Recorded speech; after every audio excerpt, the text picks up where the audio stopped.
how good were the bad boy Pistons?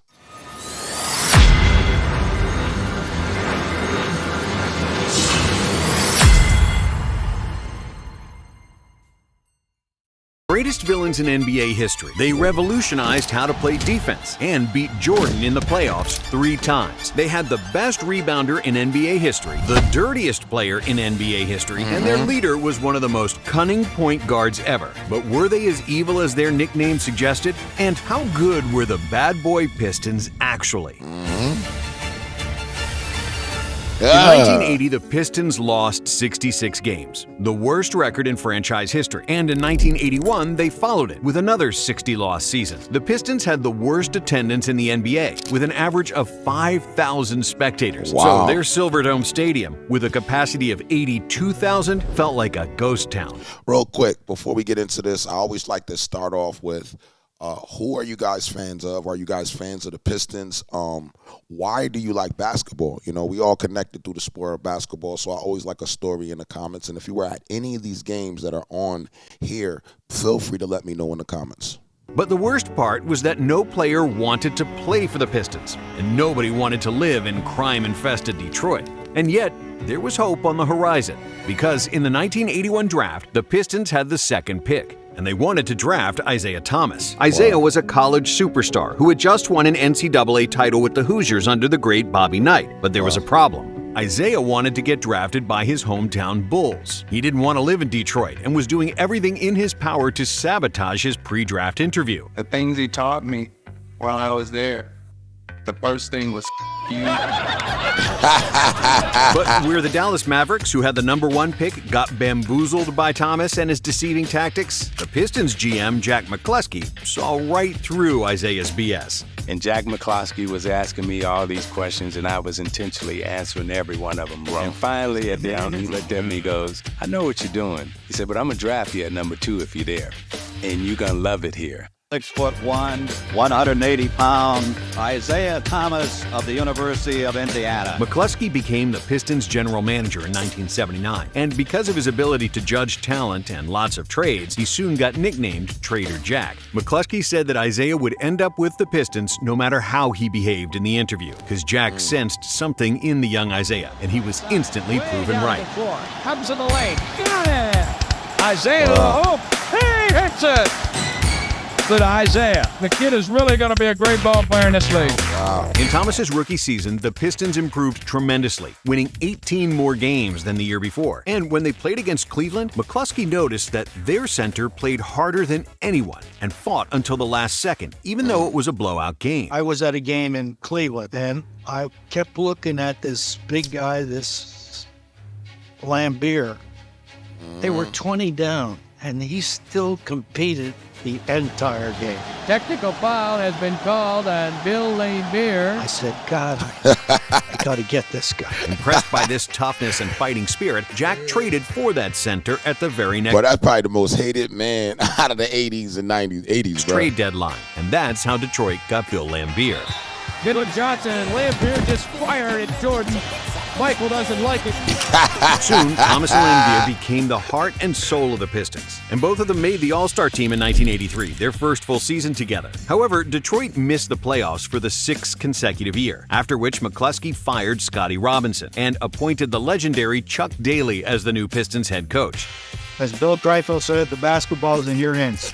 In 1984, Daly's first season, Detroit had the number 1 offense in the NBA and the best attendance in the league with 16,000 fans on average. It was a complete 180 from just 3 years before. But most importantly, the Pistons had a winning season and made the playoffs. New Jersey, and the Pistons celebrate at the Meadowlands. 1, 2, 3. However, in the first round, Detroit got torpedoed by Bernard King, who averaged 42 points in 5 games, which was only the 4th time in NBA history that a player averaged 40-plus points in a playoff series. In 1985, the Pistons went one step further, finally winning their first playoff series after 9 years. But they would get immediately put down by the Celtics, Yes, who were sir. in the prime of their dynasty. Shout out to Every time Larry. Bird touched the ball, we were scared.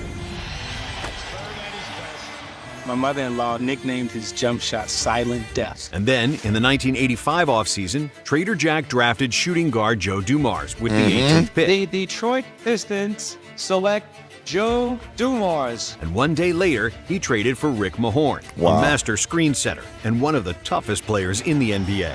Oh my God. Wow. Some screen, he's flat on the point. Yo, when did this happen? This is what I love about basketball back then. People was getting assaulted. Who is on the ground and who did he do that to? I'd be so pumped up that I guess that my intensity level will be so high that I want to kill him, and I just want to keep going and keep killing him. But instead of the expected breakthrough, the 1986 season brought disappointment and a loss in the first round of the playoffs by the Atlanta Hawks. However, Dominique. while most franchises would make drastic changes in personnel or fire the coach, Jack McCluskey had faith in Daly and the core of his team, feeling that they only needed a bit more help. And then, Jack brilliantly drafted two extremely important pieces for the Pistons, John Salley and Dennis Rodman. Rodman was 25 years old, had a troubled past, and was working as an airport janitor just a few years before he became an NBA player. But the Pistons believed in him because of the unbelievable energy he played with, crazy. something that perfectly suited the hard-nosed, fighting spirit of Thomas, Mahorn, and Lambeer. Then McCluskey also traded for Adrian Dantley, a former two-time scoring champion, and the Pistons finally became a true contender. crazy. Detroit steamrolled through the first two rounds of the playoffs, securing a clash with their nemesis, the Boston Celtics. Yes, sir. After 4 games, the series was tied, and in Game 5, it looked like the Pistons would win as they held a 1-point lead with Until 5 Larry. seconds left. Baseline. Nobody home. Rodman the block. Out of bounds. That was off Pistons. 5 seconds to go. Now the play's over, we're celebrating. Nope. You know, we won. Don't celebrate with Larry. Detroit also had the possession, and all they had to do was keep the ball when Isaiah made the costliest turnover of his career. Celebrate with I Larry. look over and I see the official holding the basketball. I run over and I panic. Thomas wants to get it in quickly. Does to Lambeer. Wow. Wow. Wow. Bird comes out of nowhere. I mean, it was like a streak of lightning. 1 second left. Bird steals it and gets Wow. it to Johnson at the buzzer. What a play by Larry. In Game 6, the Celtics played without the suspended Robert Parrish, as he was tired of Lambeer and threw a punch. He can't get it to fall, and Parrish Yeah. takes Lambeer to the ground. That's what I love about Despite the basketball. punch bringing smiles to the Boston crowd, the Celtics missed Parrish badly, and Detroit would win Game 6 to extend the series. And then, in the deciding Game 7, Bird pushed the Celtics to another close victory and another finals appearance, despite Detroit averaging 4 more points than Boston in that series. But because they were so close, the Pistons entered the 1988 season hungrier and more dangerous than ever. Under Daly's direction, the Pistons adopted a philosophy of 94 feet defense. The idea was that the team would defend everywhere on the court, Wow. making it difficult for opponents to set up their offense. Up until that time, most NBA teams ran back on defense and allowed the offensive team to cross half court unbothered. It was basically a gentleman's agreement, but the Pistons didn't care. Wow. Their whole strategy was to pressure, bump, and agitate, unlike Wow. any other team ever had. As a result, they soon became the most disliked team in the NBA. Not only did we want to dominate you physically, but we wanted to crush you mentally. We Oh, wanted that was fans to nasty. feel. See, The story of this game, the Detroit defense. Yeah, defense did it tonight. we wanted them to be afraid of us because we were getting ready to destroy their team. Yeah, this While was Detroit so didn't crazy. lead the NBA in technicals and was actually ranked 15th out of 23 teams in total fouls, meaning that they fouled less than average, the Pistons probably led the league in hip checks, forearms to the ribs, cheap shots to the groin, shoving players midair, and Wow. fouls after the whistle. But the main reason why the Pistons were considered dirty was because of Bill Lambeer, who continually put his feet in the player's landing area after a jump shot, trying to injure the opponent. Man, I stepped on his foot, but I stepped on high and twisted my ankle. Which made him arguably the most hated player in NBA history. However, the Pistons weren't bothered by what others were saying because their plan crazy. was working. Detroit won a franchise record 54 games, and they averaged 25,000 people in the stands, Wow. which again led the NBA. And thanks to 94 feet pressure and more minutes for Rodman, they had the second best defense in the NBA. Wow. And after Detroit beat the Bullets and then gave Jordan his first playoff whooping in the second round, it was time for another showdown with Boston. The Celtics made the finals 4 years in a row at that point, Wow. and despite their core getting older, they were still the favorites against Detroit. So, before the games in Boston, knowing how much they hated him, Lambier would be the first Piston to go out on the floor. He'd walk up to the leprechaun logo on the center, spit on it, and smear his spit with his sneakers, which brought the arena to the brink of madness. But this time, the Celtics could do nothing to punish those provocations. Hey, yo. As the Pistons So he really fed into this. So, like, do y'all think that what I found that was interesting about the whole Bill Lambier thing is, like, the psychology of it. Walking in and spitting on the ground immediately. Like, yo, that's crazy. We managed to beat Boston in 6 games. The Pistons are on their way to the NBA Finals. It worked. In their first NBA Finals, Detroit played the Lakers, another 80s dynasty, led by 2 legendary superstars. But again, against the Vegas odds, the Pistons were leading 3-2. His ankle. It looked like his season was over. Isaiah Thomas is hurt. I couldn't tell what happened.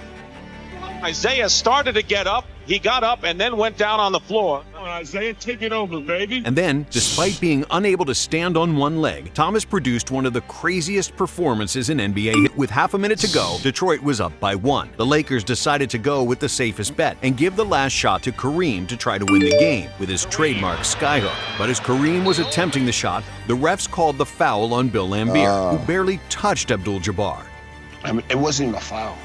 I mean, it's not even close to being a foul. Even though he didn't push Kareem that time, he got the call because he had pushed 2,000 guys before. To make things worse, Kareem also traveled before the act of shooting. But there were no coaches' challenges in the 80s, and Jabbar was sent to the line. Of course, Kareem made both free throws, and the Lakers had the lead. After Dumars missed the layup on the other end, Los Angeles survived and forced a Game 7. In the deciding Game 7, the Pistons again had a chance to win, but Rodman stupidly ruined a fast break in the final minute that would cut the Lakers' lead to 1, and the Pistons ended up losing the championship once again. For years, Detroit was saying they were robbed of a championship because of that phantom foul on Kareem. But the truth is that wrong calls always happen. They had their chance to win the title in the next possession, but they missed it, and they shouldn't blame their loss on the refs. After the NBA Finals, the NBA video department issued a VHS cassette with highlights for each team, like they did every year back then, and someone in the NBA named the 1988 Pistons videotape The Bad Boys. When Isaiah Thomas heard what the NBA had titled the team video and was asked about it, he wasn't offended. Isaiah just gave the reporters his trademark smirk and said, "We the bad boys." Soon enough, the whole team embraced this nickname because now they had an excuse for their brand of basketball, and they did everything they could to live up to their name. Even the franchise started selling bad boy merchandise. And if you thought the Pistons were dirty and physical before 1988, they were even worse in 1989. But again, this style of basketball worked wonders for the Pistons, who won a franchise record 63 games in the regular season and were eager to kick everybody's butt in the playoffs. First, they swept the Celtics and the Bucks in the first 2 rounds, and then came Michael Jordan and his Bulls in the Eastern Conference Finals. Because Jordan was by far the best player in the NBA, Chuck Daly knew that if they wanted to win, they had to put all their effort into stopping MJ. So Daly invented the Jordan rules, a set of guidelines on how to guard Michael and stop him any way they could, legally or illegally. If Michael was at the point, we forced him left and doubled him. If he was on the left wing, we immediately went to a double team from the top. And if he was in the paint, we doubled with a big guy. The other rule was, anytime he went by you, you had to nail him. We didn't want to be dirty. I know some people thought we were, but we had to make contact and be very physical. Chuck Daly. Or, as Dennis Rodman had eloquently put it, if you can't beat him, beat him. By the end of the series, they was beating Jordan down, bro. Like, they was putting pressure on Jordan. They was beating Jordan. Jordan had more bruises. I got the game on my. I want y'all to watch it on my channel. I actually watched that than on ever, the channel. and couldn't match the Pistons' cumulative aggressiveness. Detroit won the series in 6 games and secured another finals clash with the Lakers. And in the finals, Lady Luck shined for Detroit. After Byron Scott got injured in Game 1, the Lakers also lost Magic Johnson in Game 3. And with Kareem being 41 years old, the Lakers didn't stand a chance. The Pistons swept them in the finals and, for the first time ever, became the NBA champion. The 1989 finals are history. Hail the new champions, the Detroit Pistons. We beat Everybody calls us the bad boys. I call ourselves world champions.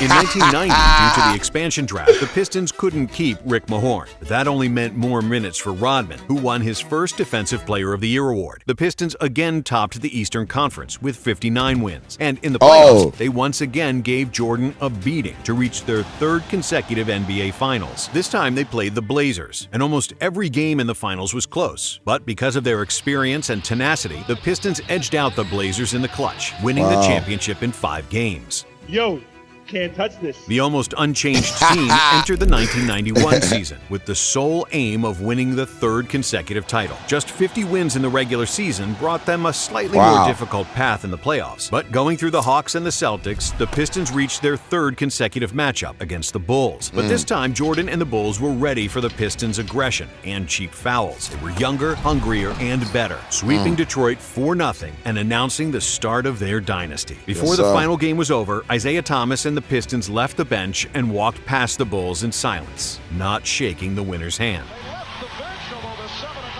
Great champions usually do the right thing. These guys conducted themselves like street yard bullies. Their walk-off was considered gangster in the state of Michigan, but was universally hated everywhere else. It was also symbolic because it was the beginning of the end of the Bad Boys. You're up on top. Eventually, you're going to go down. But they were great soldiers. In 1992, the Pistons lost in the first round, and in 93, they didn't even make the playoffs. Rodman left the team after that season, and in 1994, Isaiah suffered a career-ending Achilles injury, retiring together with Bill Laimbeer. Just like that, the Bad Boys era was over. This was the Bad Boys. There can only be one Bad Boy basketball team, and this was it, and there'll never be another one. The Pistons had enough talent to win without any tricks or dirty antics. They didn't want that, and that's what's so great about them. Because every hero needs a villain, and no one in NBA history played that role better than the Bad Boys. And I didn't know all this history about the Pistons, man. Like, I really didn't. And, you know, I've been diving into classic basketball. That's really what I've been focusing in on. So, you know, it's interesting to see all of these different things, you know, eras that I wasn't around for. And I just think it's amazing, man. If y'all like videos like this, man, make sure you subscribe and hit the top bell. If there's any other, you know, Bad Boys, Piston, you know, videos or something that I should watch, let me know. And make sure y'all subscribe, hit the top bell. I'll see y'all on the next one.